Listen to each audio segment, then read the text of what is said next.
दोस्तों ये सवाल हर भारतीय से पूछा जाना चाहिए। बोलो जुबान केसरी। क्या ये सिर्फ एक मशहूर लाइन है या एक जहर जो हम हंसते हंसते निगल रहे हैं? जब एक बच्चा स्कूल से लौटते वक्त बिमल इलायची खरीदता है तो क्या वो सच में इलायची खा रहा है या धीरे धीरे मौत के करीब जा रहा है? जब देश के सुपरस्टार जिनके एक इशारे पे पूरा देश झूम उठता है, जब वो अपने चमचमाते चेहरे से जहर का प्रचार करता है, तो क्या वो एक्टिंग कर रहे होते हैं या हमारी आने वाली भविष्य को गुमराह कर रहे होते हैं? इस वीडियो में हम आपको बताएंगे कि कैसे शुरू हुआ ये जहरीला खेल, कानून होने के बावजूद कैसे हो रहा है इसका उल्लंघन, कौन है इसके पीछे का असली खिलाड़ी और कैसे ये जहरीली चमक हर गांव हर शहर तक फैल चुकी है। अगर आप अपने बच्चों, अपने समाज और अपने देश को बचाना चाहते हैं तो ये वीडियो देखना आपका नैतिक जिम्मेदारी बनता है, क्योंकि ये सिर्फ विमल कमला पसंद की बात नहीं है, ये उस साजिश की कहानी है जिसने हमारे देश के आने वाले भविष्य को गुमराह कर एक ऐसे पिंजरे में कैद कर रहा है जहां से निकलना मुमकिन नहीं नामुमकिन है। तो हम आपसे रिक्वेस्ट करते हैं कि इस वीडियो को अंत तक देखिए। तो चलिए बिना किसी देरी के बिना इस वीडियो को शुरुआत करते हैं। गुटखा क्यों खा रहा है? बहुत सही मन कर दिया और अच्छा लगता है और टाइम पास भी होता है। एंजॉय है तो फायदा है। क्या एंजॉय मिलता है बताइए? एंजॉय मिलता है। अब गुटखा खा रहे हो, मर जाओगे तो? शाहरुख खान मरबे नहीं किया तो हम कैसे मर जाएंगे? चैप्टर 1, गुटखा खाने का इतिहास। दोस्तों, प्राचीन काल में अपने भारत देश में पान सुपारी खाने की रिवाज थी। उस वक्त पान बनाने की प्रक्रिया एक पान के पत्ते से होता था, जिसमें कत्था, चूना और सुपारी डालकर लोग शादी, भोज और सामाजिक उत्सवों में खाया करते थे, जो परंपरा आज तक चली आ रही है। मगर उस वक्त लोगों को ये नहीं पता था कि जो पान आज वो परंपरा के तहत खा रहे हैं, अब वही पान एक एडिक्शन में बदलने वाला था, क्योंकि 17वीं सदी में भारत में पुर्तगालियों ने एक ऐसा जहर लाया जिस जहर का नाम था तंबाकू। ये तंबाकू कितना खतरनाक होता है ये आगे बात करेंगे, मगर अभी आप ये जान लीजिए कि जब इसे पान में मिलाकर खाया जाता है तो इससे लोगों को तलब हो जाती है, एडिक्शन हो जाता है, यानी वो फिर से इसी चीज को पाने की कोशिश करता है। इससे पहले तक लोग पान सिर्फ शादी विवाह के अवसरों में खाया करते थे, मगर अब लोगों को रोजमर्रा के जीवन में नित्य दिन खाने की जरूरत पड़ रही है, क्योंकि वे अब इस पान के एडिक्टेड हो गए हैं। अभी तक सब कुछ नॉर्मल चल रहा था कि सन 1970 के आसपास पान पराग, रजनीगंधा जैसे कई ब्रांड बाजार में आ गए। ये कंपनियां पान मसाला बेचती थी। ये पान मसाला कुछ और नहीं बल्कि पान का ही दूसरा रूप है, जिसमें पान, सुपारी, कत्था को मिलाकर एक मिश्रण तैयार किया जाता है। साथ ही सुगंध के लिए कई सारे फ्लेवरिंग एजेंट भी मिलाए जाते हैं। इसका खास बात ये था कि ये एक पैकेट में बेचा जा रहा था, जिसे जरूरत पड़ने पर कभी भी खाया जा सकता था। इसी कारण ये छोटे छोटे पान मसाला का पैकेट गांव के गली से लेकर शहर के कोने कोने तक मिलने लगा था। मगर अभी तक इन कंपनियों को उतना फायदा नहीं मिल रहा था, क्योंकि लोगों को इसका लत नहीं था। इसी चीज को देखते हुए पान मसाला कंपनियों ने 1980 के बाद इसमें तंबाकू मिलाना चालू कर दिया, जिस कारण ये पान मसाला अब गुटखा का रूप ले लिया था और लोग अब इसके एडिक्टेड हो गए थे। यह एडिक्शन कुछ इस प्रकार से हुआ कि लोग सुबह उठने के बाद दातून करने के बजाय गुटखा खा रहे थे। अब गुटखा खा रहे हो, मर जाओगे तो? शाहरुख खान मरबे नहीं किया तो हम कैसे मर जाएंगे? चैप्टर 2, देश के बड़े बड़े सेलिब्रिटी और स्टार क्यों करने लगे इस जहर का प्रचार। गुटखा कंपनी अपना गुटखा बेचकर काफी मुनाफा कमाने लगा। इन कंपनियों को ये पता था कि जो लोग इसके लत में फंस गए हैं वो किसी भी हाल में इसे छोड़ नहीं सकते हैं, मगर इसे और अधिक मुनाफा के लिए नए नए उपभोक्ता चाहिए जो नशा न कर रहा हो। ये कंपनियां अपना टारगेट नवयुवक को बनाना चाहते थे और देश के सबसे ज़्यादा नवयुवक बड़े बड़े सेलिब्रिटी को फॉलो करते थे। इसी चीज़ को देखते हुए कंपनियों ने उन्हें प्रचार के बदले मुहमांगा रकम देने को तैयार था, और ये आपके बड़े बड़े स्टार्स इन पैसे के आगे आपकी ज़िंदगी बेचने को तैयार हो गए। इन स्टार्स का प्रचार एक नया क्रांति ला दिया। इनको देखने वाले 10 साल का बच्चा भी गुटखा खाना चालू कर दिया था। शाहरुख खान गुटखा खाता है? हाँ। कौन बोला है तुमको? प्रचार में देखे, खाता है, सब खाता है। इसीलिए खाते हो? हाँ। उसी के देख के खा रहा है। अच्छा, उसी के देख के खा रहा है? मगर ये बात तो साफ था कि जब इतने कम उम्र के बच्चे इस तंबाकू युक्त प्रोडक्ट का सेवन करेंगे तो कैंसर तो बढ़ेगा ही। कैंसर हॉस्पिटल में देखा गया कि सबसे ज्यादा मरीज माउथ कैंसर से परेशान थे, जो कैंसर कहीं न कहीं तंबाकू उत्पाद का सेवन करने से ही हो रहा था। mouth opening is quite restricted as we can see. इसी कारण भारत सरकार ने 2003 में कोटपा एक्ट यानी सिगरेट एंड अदर तंबाकू प्रोडक्ट एक्ट लागू किया, जिसमें कई सारे चीज़ों को हाईलाइट किया गया, जैसे कि सार्वजनिक जगहों पे धूम्रपान करना निषेध है। अगर ऐसा करते हैं तो 200 रुपये तक का जुर्माना देना पड़ सकता है। 18 वर्ष से कम आयु के बच्चे से तंबाकू प्रोडक्ट नहीं बेचना है। स्कूल या शिक्षण संस्थान के बाहर 100 गज के दायरे के अंदर आप किसी भी तंबाकू प्रोडक्ट को नहीं बेच सकते हैं। साथ ही प्रत्यक्ष या अप्रत्यक्ष रूप से इन प्रोडक्टों का एडवर्टाइजमेंट नहीं कर सकते हैं। मगर ये एक्ट लागू होने के बावजूद भी इसका असर लोगों पर नहीं पड़ा। ग्लोबल यूथ तंबाकू सर्वे 2009 के अनुसार भारत में 13 से 15 वर्ष की आयु के 14% स्टूडेंट तंबाकू का उपयोग करते हैं।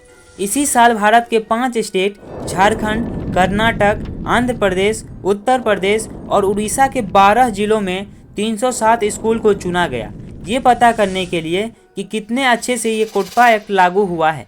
इस रिपोर्ट से पता चलता है कि 85% शिक्षण संस्थानों में कोटपा एक्ट के धारा 4 और 70% स्कूलों में कोटपा एक्ट का धारा 6B का उल्लंघन किया जा रहा था। इन स्कूल में कहीं भी धूम्रपान निषेध का कोई संकेत नहीं था।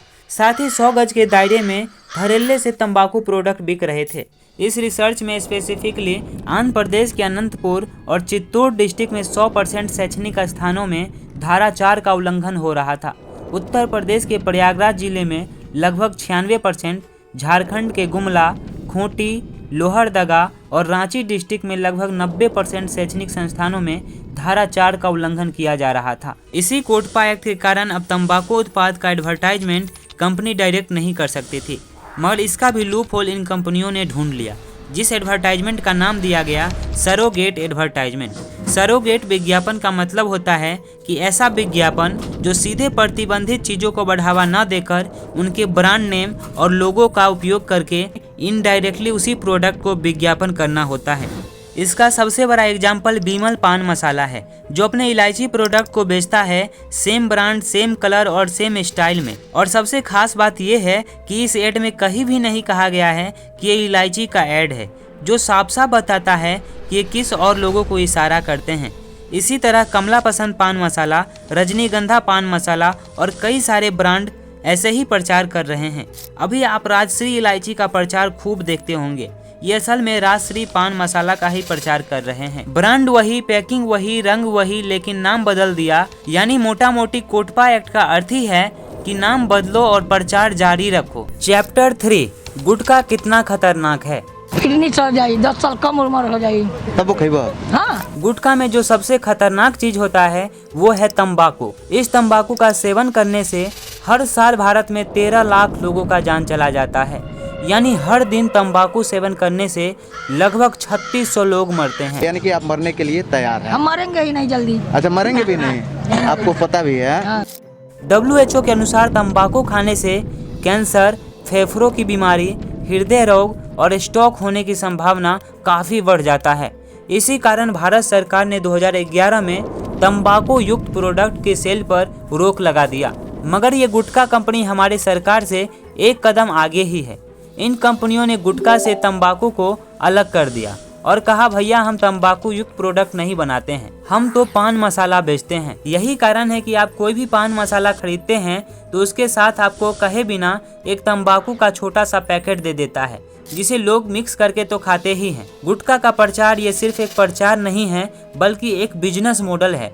देश के लोगों को नशा दो, उनकी हेल्थ खराब करो, फिर उनको इलाज भी प्राइवेट हॉस्पिटल से करवाओ। जुबान भी लाल, जेब भी खाली और जिंदगी भी बर्बाद। ये नुकसान तो सिर्फ कंज्यूम करने वाले को होता है, मगर इसके अलावा भी जो लोग नशा नहीं भी करते हैं उन्हें भी इसका असर भुगतना पड़ता है। गुटखा खाने वाले लोग सड़क और अन्य जगहों पर थूकते हैं। हो सकता है कि उन्हें कोई संक्रमित बीमारी हो, तो इस थूक की वजह से अन्य लोगों को भी इसका शिकार बनना पड़ता है। सिगरेट पीने वाले लोग जो धुआं बाहर फेंक देते हैं, उस धुएं के समीप जाने से अन्य लोगों को भी बीमारी हो सकती है। इसका सबसे ज्यादा असर छोटे बच्चों पे पड़ता है। इस धुएं से बच्चों में अस्थमा, ब्रोंकाइटिस और निमोनिया सहित श्वसन संबंधी बीमारी का खतरा बढ़ जाता है। साथ ही रेलवे ने 2021 में बताया था कि स्टेशनों और ट्रेनों में फेंके गए गुटखा का थूक साफ करवाने में 1200 करोड़ रुपए का खर्च आया है। इसके इतने नुकसान होने के बावजूद भी लोग इसका अंधाधुंध इस्तेमाल कर रहे हैं और पान मसाला का मार्केट तेजी से आगे बढ़ रही है। ये पान मसाला मार्केट 2024 में 46,000 करोड़ रुपए तक का पहुंच गया है। IMARC ने अनुमान लगाया है कि 2033 तक ये मार्केट 64,000 करोड़ रुपए तक पहुंच जाएगा। 10 साल कम उम्र हो जाएगी तब वो खइबो। हाँ हाँ जितना दिन जियले वाला दिन ऐसे कह दिले बानी।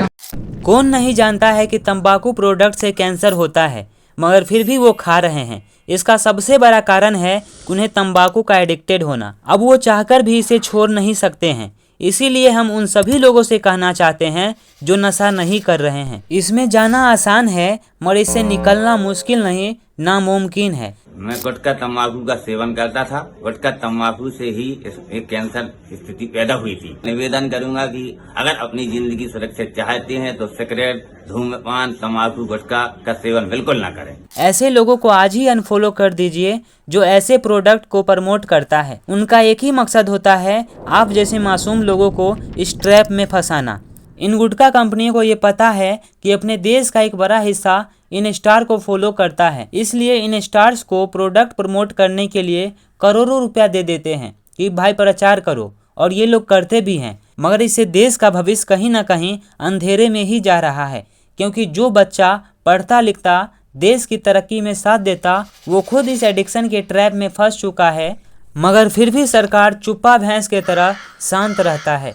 इसके विरुद्ध कोई ठोस कदम नहीं लेती है। इसका सबसे बड़ा कारण है सिगरेट और तंबाकू प्रोडक्ट पर मिलने वाला टैक्स। दोस्तों, इन नशीले पदार्थ पर 28% GST के अलावा कई सारे चार्जेस भी लगते हैं, जो कुल मिलाकर 53% तक हो जाता है। साथ ही इन कंपनियों से उन्हें चंदा भी खूब मिलता है। तो आखिर सरकार क्यों बंद करेगी? सरकार अगर कोई एक्ट बनाती भी है तो उस ढंग से बनाती है कि कंपनी कोई लूप होल ढूंढ ही ले। सरकार ने 2003 में इन नशीले प्रोडक्ट के एडवर्टाइजमेंट पर रोक लगाया तो इन कंपनियों ने सरोगेट एडवर्टाइजमेंट का सहारा लिया। 2011 में तंबाकू युक्त प्रोडक्ट पर बैन हुआ तो फिर पान मसाला के साथ अलग से तंबाकू मिलने लगा। दोस्तों, अगर आप इन मार्केट को समझेंगे तो पाएंगे कि जो इन प्रोडक्ट को बनाती है उसे फ़ायदा होता है, जो इस प्रोडक्ट का प्रचार करता है उसे फ़ायदा होता है। जब ये प्रोडक्ट बिकता है तो सरकार को टैक्स मिलता है, डॉक्टर को रोजगार मिलता है, मगर सबसे ज़्यादा नुकसान अगर किसी को होता है तो हम और हमारे जैसे लोग जो इन नशीले पदार्थ का सेवन करता है उन्हें होता है।